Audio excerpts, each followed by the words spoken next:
మిత్రులందరికీ ప్రభు పేరిట వందనాలు తెలియజేస్తున్నాను. మీరందరూ ఎలా ఉన్నారు?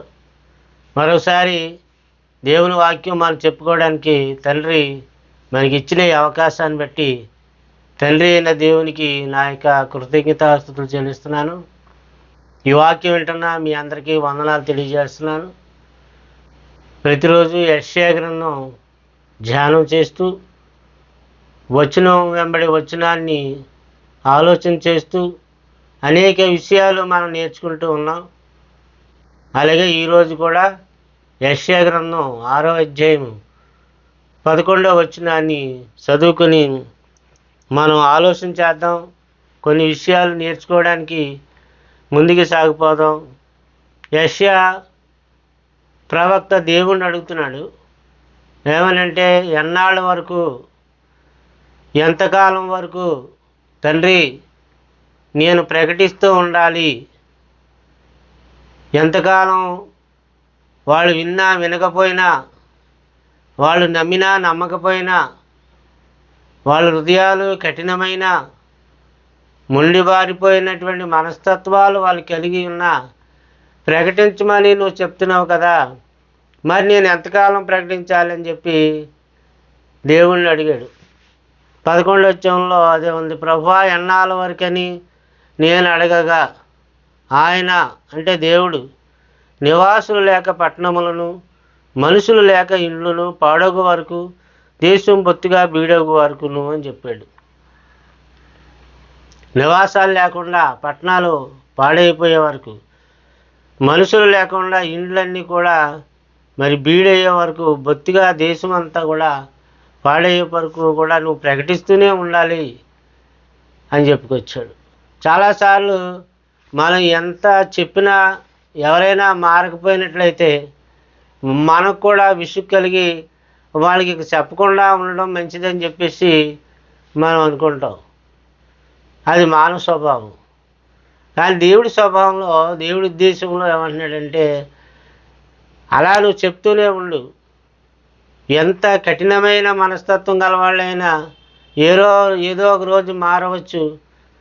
ఎవరో ఒకరు ఆ వాక్యాన్ని స్వీకరించి మార్మల్స్ పొంది రక్షణ పొందుతారు.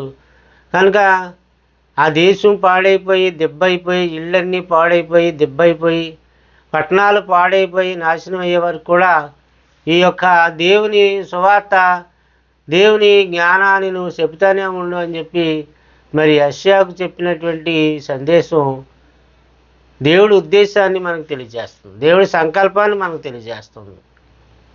ఏం చేద్దంటే, సంఘం భారం వహించి బాధ్యత వహించి ప్రజలందరికీ దేవుని జ్ఞానాన్ని బోధించడానికి అది ఏర్పాటు చేయబడింది. సంఘస్థాపన జరిగి సుమారు 2000 సంవత్సరాలు పైసలకు దాటిపోయింది. అయితే సంఘాన్ని స్థాపించాలన్న ఉద్దేశం దేవుడిది జగత్తు పునాది వేయబడక ముందటి ఉద్దేశం.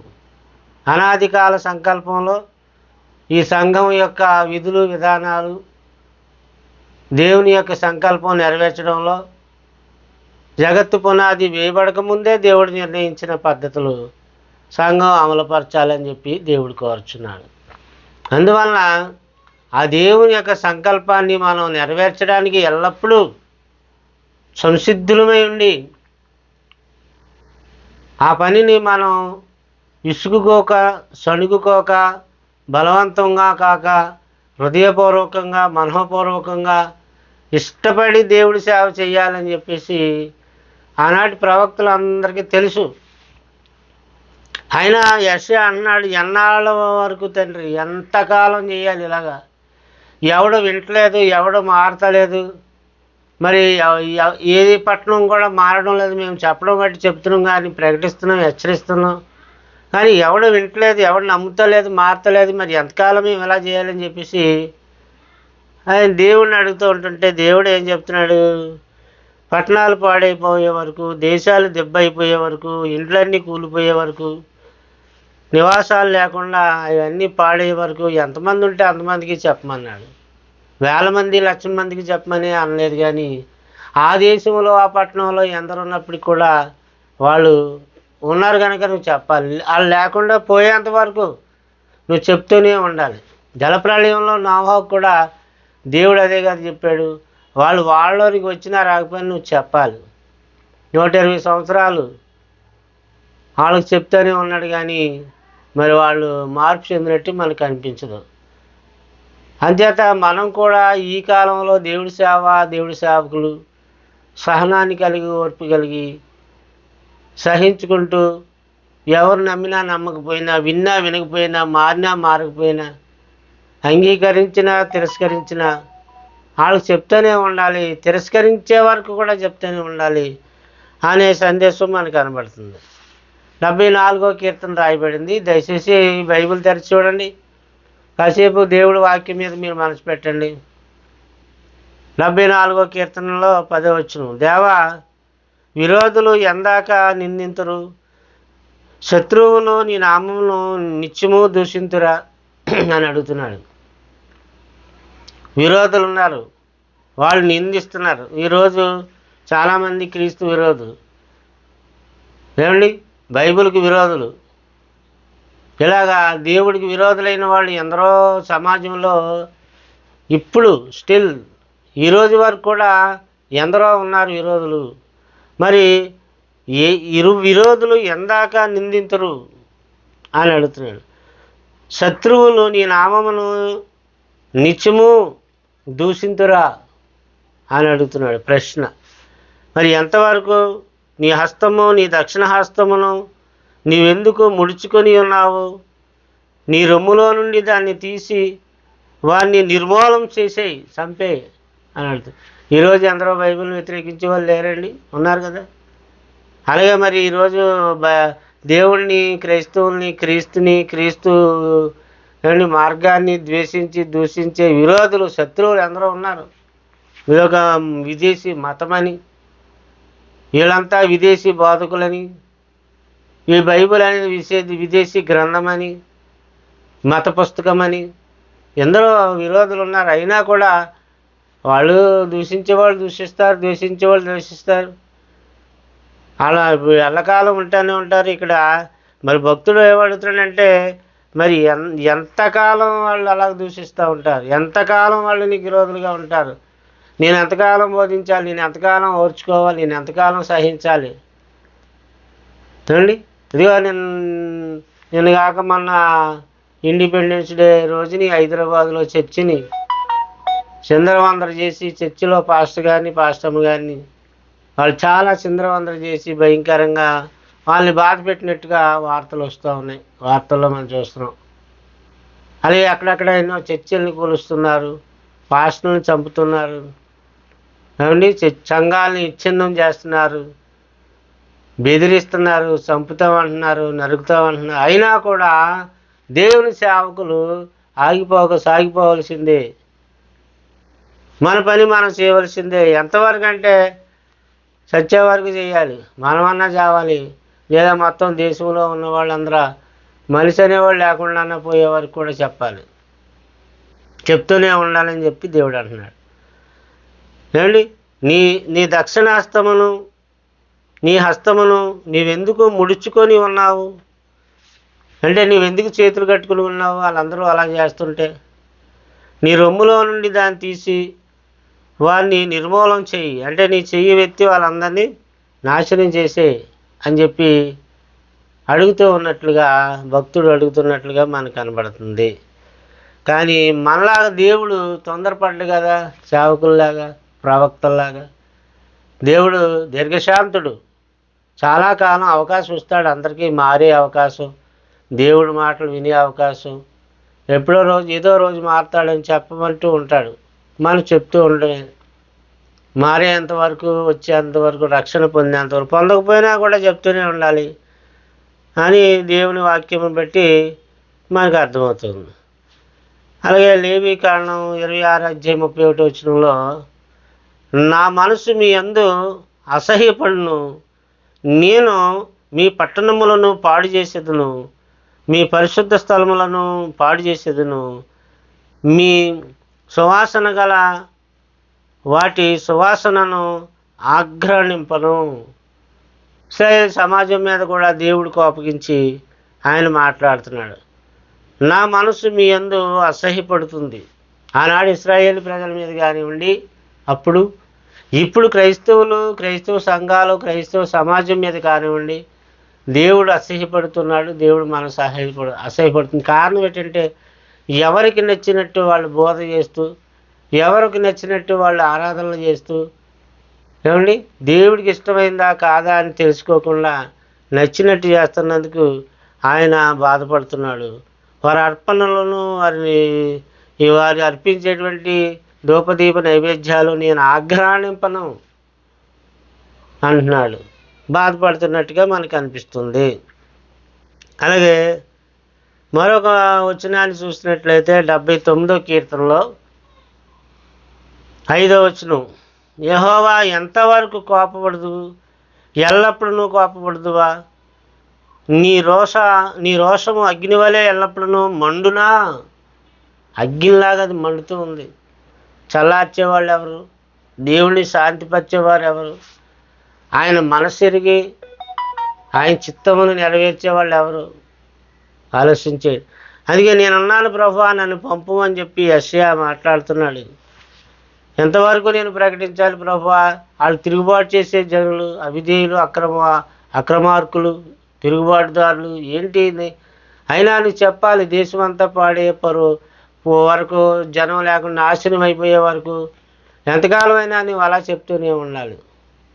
ఇక్కడ బలం ఉన్నవాడిదే రాజ్యం. ఏమండి, మాట గలవాడే, చేతగలవాడే రాజ్యాలు దోచుకునే పరిస్థితి, లాక్కునే పరిస్థితి ఏర్పడినటువంటి దేశాల్లో మనం ఉంటున్నాం. అన్యాయం, అవినీతి, అక్రమం, దోపిడీ, దగా, మోసం ఎక్కడ చూసినా. అయినా మరి ఇలాంటి వాళ్ళకి మేము చెప్పాలి, మరి అలాంటి వాళ్ళకే చెప్పాలి. వాళ్ళందరికీ చెప్పాలి. విన్నా వింటాడు, మారినా మారుతాడు, లేకపోతే పోతాడు. నీ ఇష్టం, వాడి ఇష్టం. కానీ నువ్వు చెప్పాలి, నువ్వు నా చిత్తం నెరవేర్చాలని ప్రవక్తలకి, సేవకులకి, అపోస్తులకి దేవుడు చెప్తున్నటువంటి మాట. కనుక యెహోవా తిరుగుము, ఎంతవరకు తిరగక ఉందువు? నీ సేవకులను చూసి సంతాపపడుము. 90వ కీర్తన 13వ వచనం. నీ సేవకులను చూసి సంతాపడు, నీ సేవకులను చూసి నువ్వు బాధపడు. చూడు వాళ్ళు ఎంత బాధపడుతున్నారో, ఎంత సేవ చేస్తున్నారో అన్నట్టుగా అతను చెప్తున్నాడు. యెషయా 24:1-12 వచ్చిన వరకు కూడా రాయబడిన మాటలు. ఆలకించుడి, యెహోవా దేశమును వట్టిదిగా చేయబోచున్నాడు. వట్టి దేశంగా అయిపోతుంది. అది శూన్యం అయిపోయే పరిస్థితి వస్తుంది. వట్టిదిగా చేయబోచున్నాడు. ఆయన దాన్ని పాడు చేసి కల్లోలపరుచుచున్నాడు. దాని నివాసులను చెదరగొట్టుచున్నాడు.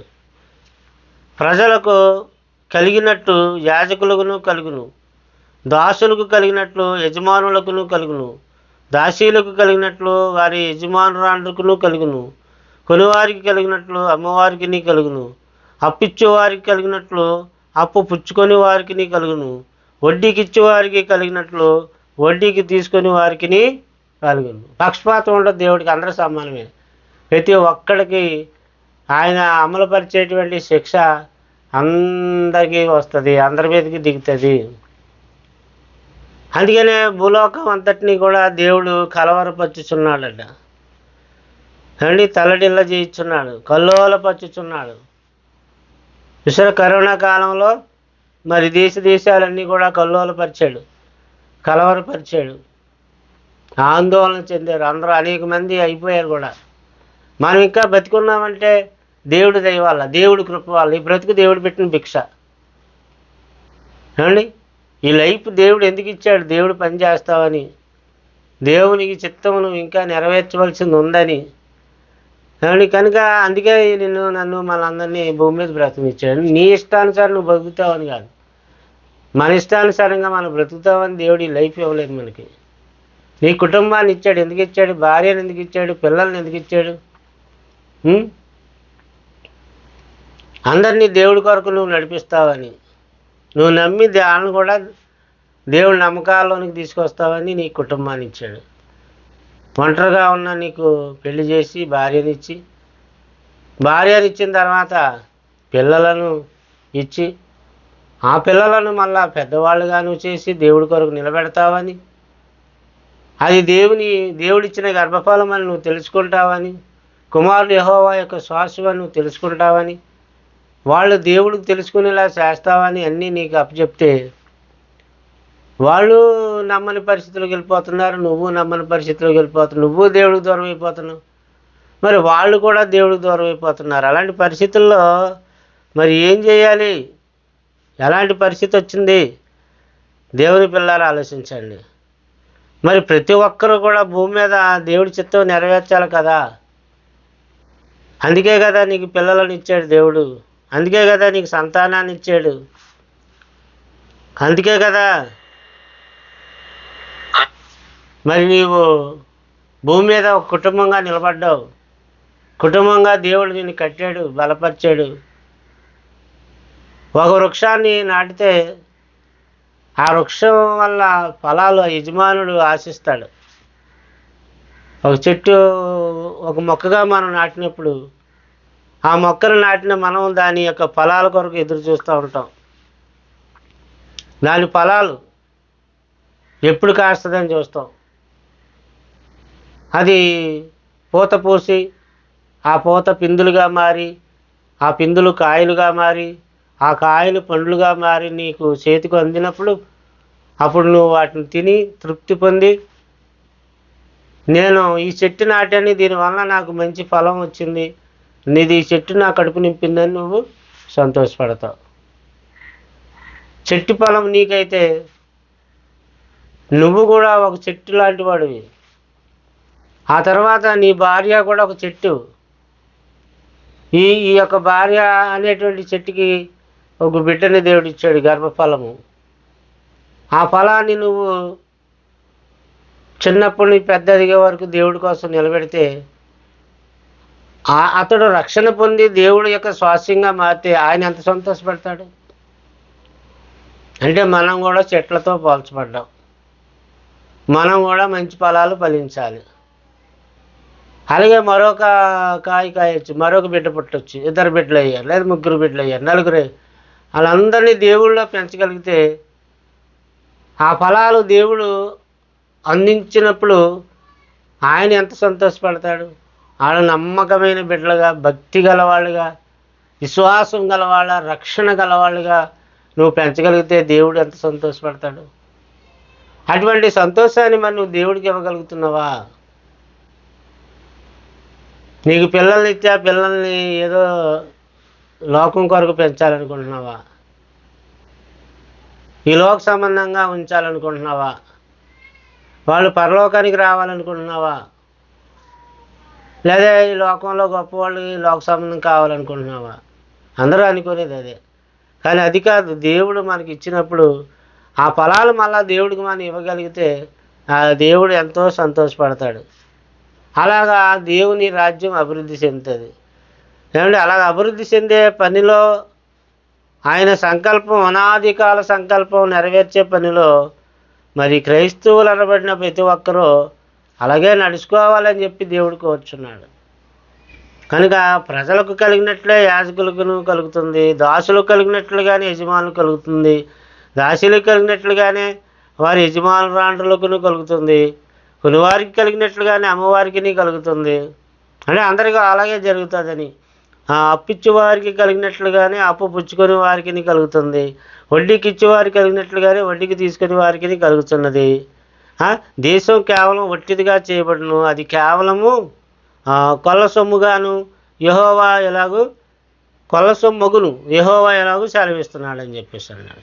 దేశము వ్యాకోలము చేత వాడిపోవచ్చున్నది, లోకము దుఃఖము చేత క్షీణించిపోవచ్చున్నది అని భూజనులలో గొప్పవారు క్షీణించిపోవచ్చున్నారు అని చెప్తున్నాడు. గొప్పవాళ్ళని క్షీణింపజేస్తాడు, జ్ఞానులు అనుకున్న వాళ్ళని అజ్ఞానులుగా చేస్తాడు, వెర్రివారిగా చేస్తాడు. నువ్వు దేవుడి కోసం పనికి రాకపోతే, ఆ దేశం దేవుడి కొరకు నిలబడకపోతే ఆ దేశం అలకాడైపోద్దని దేవుడు చెప్తున్నాడు. బీడు భూమిగా మారిపోద్ది అంటున్నాడు. లోక నివాసులు ధర్మశాస్త్రములను అతిక్రమించి ఉన్నారు, కట్టడలను మార్చి నిత్య నిబంధనలు మీరి ఉన్నారు, దాని నివాసుల చేత లోకము అపవిత్రమాయను. సరే, అందులో నివసించే మనుషులు ఆ దేశాన్ని అపవిత్రం చేస్తున్నారు, ఆ పట్టణాన్ని అపవిత్రం చేస్తున్నారు, ఆ గ్రామాన్ని అపవిత్రం చేస్తున్నారు. ఆ లోకం అపవిత్రమైపోతుంది. కనుక ఏ దేశం ఎగినా ఏమున్నది గర్వకారణం? అంతా అపవిత్రం అపవిత్రం అపవిత్రం అన్నట్టుంది. దేవుని పిల్లలు ఆలోచించండి. ఈరోజు దేశాలు ఏర్పడిన దగ్గర నుంచి అనేక దేశాలు, ఇంకా కొత్త కొత్త దేశాలు ఏర్పడతా ఉన్నాయి అండి. ఎన్నో జాతులు పుట్టుకొచ్చాయి.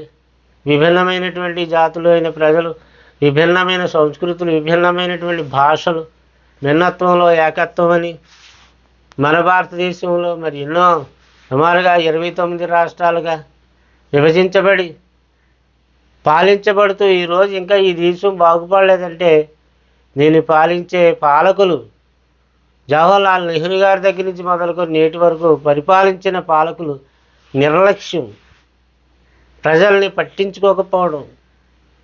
ఏమండి, మేము బాగుంటే చాలు, మా మా మా పార్టీ బాగుంటే చాలు అనుకునేవాడే కానీ ప్రజలు బాగోవాలి, ప్రజల యొక్క స్థితిగతులు మెరుగుపడాలి, ఆర్థిక ఇబ్బందులు, ఆకలి సాగులు ఇవన్నీ తొలగించబడాలని ఎవరు అనుకోవట్లేదు. కాబట్టి ఈరోజు ఎలాంటి ప్రజలు అలాగే ధనవంతులు ధనవంతులుగా ఉన్నారు, దరిద్రులు దరిద్రులుగానే ఉన్నారు.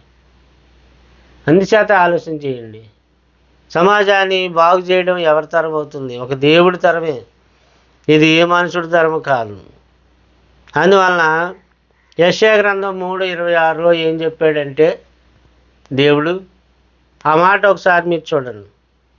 పట్టణపు గుమ్మములు బాధపడి దుఃఖించును, ఆమె ఏమీ లేనిదై నేల కూర్చుండును. సరే, పట్టణపు గుమ్మములు బాధపడి దుఃఖపడతాయంట, ఏడుస్తూ కూర్చుంటాయి. అంటే ఏంటి? దేశం వల్లకాడిగా మారే పరిస్థితి. ఆమె ఏమీ లేనిదై నేల కూర్చుండును.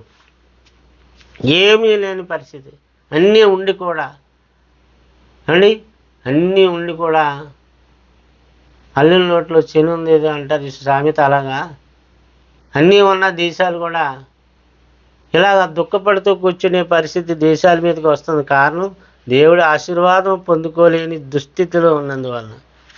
యెషయా గ్రంథం 1:7 మీ దేశం పాడాయను, మీ పట్టణములు అగ్ని చేత కాలిపోయాను, మీ ఎదుటనే అన్యజనులు మీ భూమిని తినివేయుచున్నారు, అన్యులకు తటస్థించు నాశనం వల్ల అది పాడైపోవును.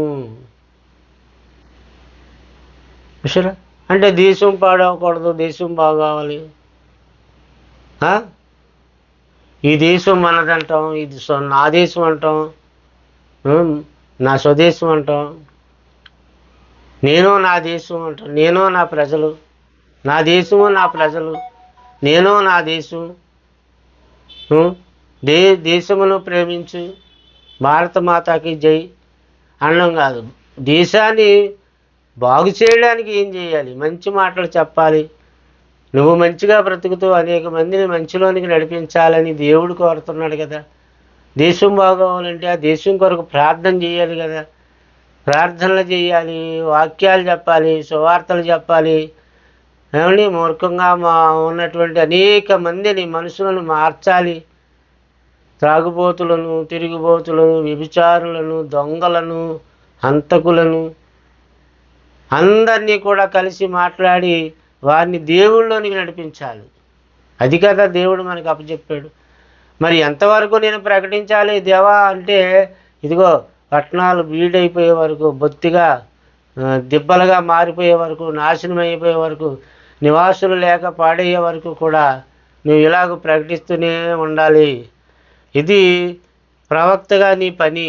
ఆ రోజు యెషయాతో చెప్తున్నమాట. మరి ఈరోజు దేవుడి సేవకులైన మనందరికీ దేవుడు చెప్పేది అదే కదా.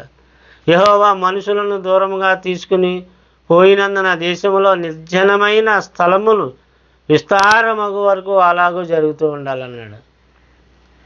జనులు నిర్జనమైపోతారు, స్థలాలు, దేశాలు నిర్జనమైపో, జనం లేని దేశం, నివాసం లేని పట్టణాలు, ప్రజలు లేని ప్రాంతాలుగా మారిపోయి అంతవరకు కూడా ఈ పని చేస్తూనే ఉండాలి.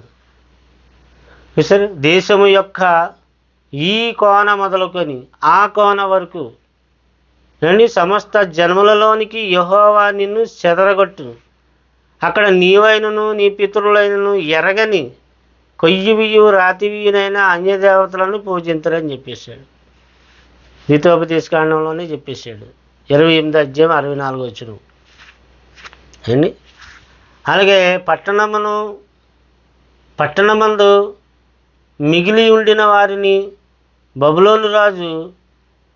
బబులోను రాజు పక్షము చేరిన వారిని, సామాన్య జనులలో శేషించిన వారిని, రాజుదేహ సంరక్షకుల అధిపతి అయిన నెబుకద్నెజరును చెరకొనిపోయాను. వాళ్ళందరినీ ఆ నెబుకద్నెజరు పట్టుకెళ్ళిపోయాడు బబులోను సామ్రాజ్యానికి. ఈ యొక్క ఇశ్రాయేలు దేశానికి వచ్చేటువంటి ఈ శాపగ్రస్తమైన పరిస్థితులు ఇవన్నీ నేను చెప్పుకొచ్చాడు. ఆ రోజు వాళ్ళకే కాదు, ఈరోజు మన దేశానికైనా అంతే. దేవుడిని మనం నమ్మి బ్రతికితే బాగుంటాం, మన దేశం బాగుంటుంది, మనం బాగుంటాం. అందుచేత ప్రతి ఒక్కరూ రక్షణ పొందాలి, యేసుక్రీస్తును తమ సురక్షకునిగా అంగీకరించాలని చెప్తున్నాడు. యెహోవా, నీవు జనమును వృద్ధి చేసితివి, దేశము యొక్క సరిహద్దులను విశాలపరిచి నిన్ను నీవు మహిమపరచుకుంటువి. ఈరోజు సుమారు 280 దేశాలు అంటున్నారు. ఇవన్నీ ఎలాగొచ్చాయి? దేవుడు విస్తరింపజేశాడు. ఆ సరిహద్దులను దేవుడు విశాలపరిచాడు, వృద్ధి చేశాడు. దేశం యొక్క సరిహద్దులను విశాలపరిచాడు దేవుణ్ణి మహిమపరచడానికి. జనాభా ఎక్కువయ్యే కొలది దేశాలు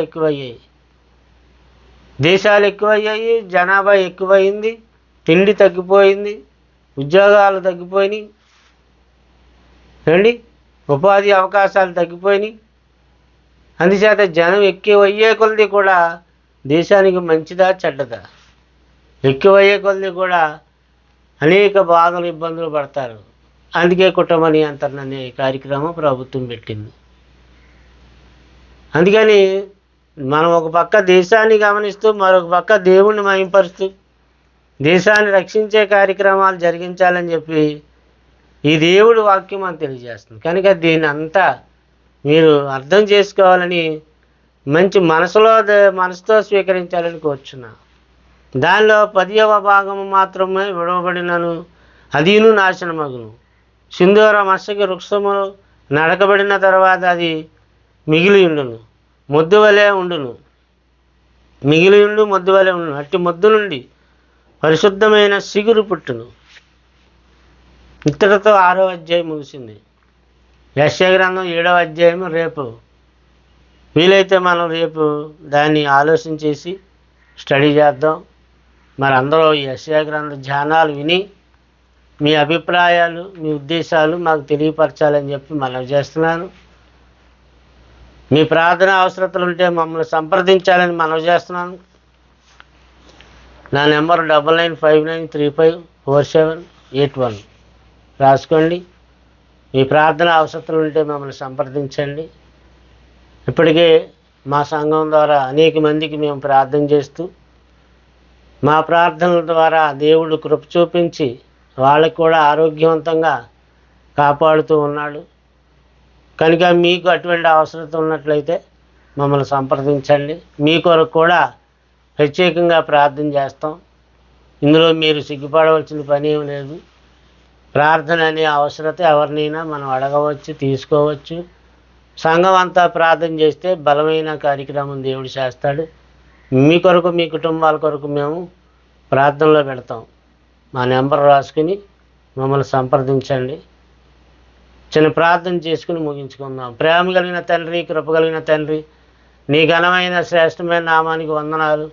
ఈ వాక్యం ఇంతవరకు విన్నవారు, స్వీకరించిన వారు నా తండ్రి, వారు ఒకవేళ ఏదైనా బలహీనతలో ఉన్నా, జ్వరము, ఏదైనా రోగము, సమస్యలో ఉన్నా మీరే సహాయం చేసి వాళ్ళని బాగు చేయమని, స్వస్థపరచమని క్రీస్తు ప్రభు నామాన్ని అడిగి వేడుకొంచున్నాం తండ్రి. ఆమేన్. అందరికీ వందనాలు.